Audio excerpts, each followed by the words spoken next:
नमस्कार। विधि दर्पण के आज के सेगमेंट में आपका हार्दिक स्वागत है। मित्रों, आज यहाँ पे हम बात करेंगे आजीवन कारावास के। आजीवन कारावास को लेकर कई तरह की भ्रांति, कई तरह के भ्रम, कई तरह के मिथ हैं। कुछ लोगों का कहना है कि आजीवन कारावास 14 वर्ष का होता है, तो वहीं कुछ लोगों का कहना है कि आजीवन कारावास 20 वर्ष का होता है। तो चलिए आज के इस सेगमेंट में हम बात करते हैं आजीवन कारावास की और उससे संबंधित समस्त उपबंधों की, ताकि आपके जो भी भ्रम है, जो भी डाउट है, वो इस वीडियो के बाद ख़त्म हो जाए। सबसे पहले हम बात करेंगे कि आजीवन कारावास का प्रावधान कहाँ किया गया है। तो आजीवन कारावास एक प्रकार का दंड है और इसका प्रावधान भारतीय दंड संहिता 1860 की धारा 53 में यानी कि 53 में किया गया है। धारा 53 में 6 तरह के दंड बताए गए हैं। मृत्युदंड, आजीवन कारावास, आजीवन निर्वासन जो कि निरसित हो चुका है, कारावास जो कि कठोर या सादा हो सकता है, संपत्ति का समापन और जुर्माना। तो मित्रों, इन 6 तरह के दंड में से ही एक प्रकार का जो दंड है वो है आजीवन कारावास। इसके बाद हम बात करते हैं सेक्शन 55 की। सेक्शन 55 में बताया गया है कि आजीवन कारावास का लघुकरण कौन कर सकता है? समुचित सरकार, एप्रोप्रिएट गवर्नमेंट जो है वो इसका लघुकरण कर सकते हैं। आपने देखा होगा कि कई बार 15 अगस्त 26 जनवरी पे कैदियों को उनके व्यवहार के आधार पे छोड़ा जाता है। तो ये जो लघुकरण किया जाता है, ये लघुकरण समुचित सरकार द्वारा किया जाता है। इसके अलावा आप देखोगे तो संविधान में भी अनुच्छेद 72 में राष्ट्रपति को और अनुच्छेद 161 में राज्यपाल को पार्डनिंग पावर्स दी गई हैं। पर अगर हम आईपीसी की बात करें तो आईपीसी की धारा 55 में आजीवन कारावास का लघुकरण समुचित सरकार कर सकते हैं।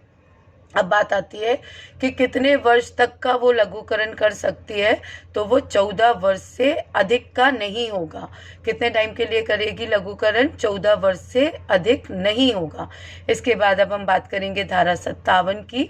तो धारा 57 में बताया गया है कि कैलकुलेशन करने के लिए, अगर गणना करने के लिए आजीवन कारावास की बात की जाए तो उसकी अवधि 20 वर्ष के तुल्य मानी जाएगी। क्यों? क्योंकि कई बार हम ऐसे अपराधों में डील करते हैं जहाँ पे अपराधी को जुर्माने से दंडित किया गया है और अगर वो जुर्माना ना चुकाए तो उसके लिए उसे उस अपराध की जो मेन दंड है उसके 1/4 से दंडित किया जाता है। तो मित्रों, अगर किसी ने कोई ऐसा अपराध किया जो आजीवन कारावास और जुर्माने से दंडनीय था और वहाँ पे वो व्यक्ति जुर्माना नहीं चुकाता, तो आजीवन कारावास का 1/4 निकालने के लिए हमने उसको 20 वर्ष के तुल्य गिना। तो ये था सेक्शन 57 कि वो कितना होगा, वो 20 वर्ष के तुल्य होगा। इसके बाद हम बात करेंगे सीआरपीसी की धारा 433 की। धारा 433 में बताया है कि आजीवन कारावास का समुचित सरकार लघुकरण कर सकेगी। अब वो लघुकरण किस में कर सकेगी? तो ये जो लघुकरण होगा वो 14 वर्ष से अनधिक होगा। माने उसे 14 वर्ष के पहले उस अपराधी को छोड़ना होगा। 14 वर्ष से अनधिक के लिए वो लघुकरण कर सकते हैं। इसके बाद हम बात करेंगे धारा 433 ए की।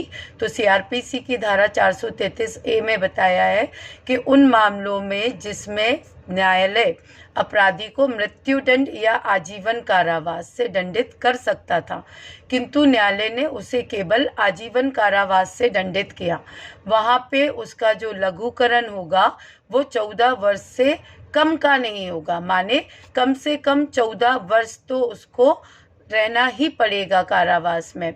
तो ये थे कारावास से जुड़े हुए कुछ प्रश्न और उनके आंसर। तो अगर आपसे कोई पूछे कि आजीवन कारावास कितने वर्षों का होता है, तो आजीवन कारावास शेष बचे जीवन के लिए होता है, यानी ताउम्र, रेस्ट ऑफ द लाइफ के लिए होता है। आई होप आपको उम्र कैद यानी आजीवन कारावास से जुड़े सभी प्रश्नों का आंसर इस वीडियो में मिला होगा। अगर आपने अभी तक इस चैनल को लाइक और सब्सक्राइब नहीं किया है तो आपसे रिक्वेस्ट है, प्लीज़ लाइक एंड सब्सक्राइब। जय हिंद, जय भारत।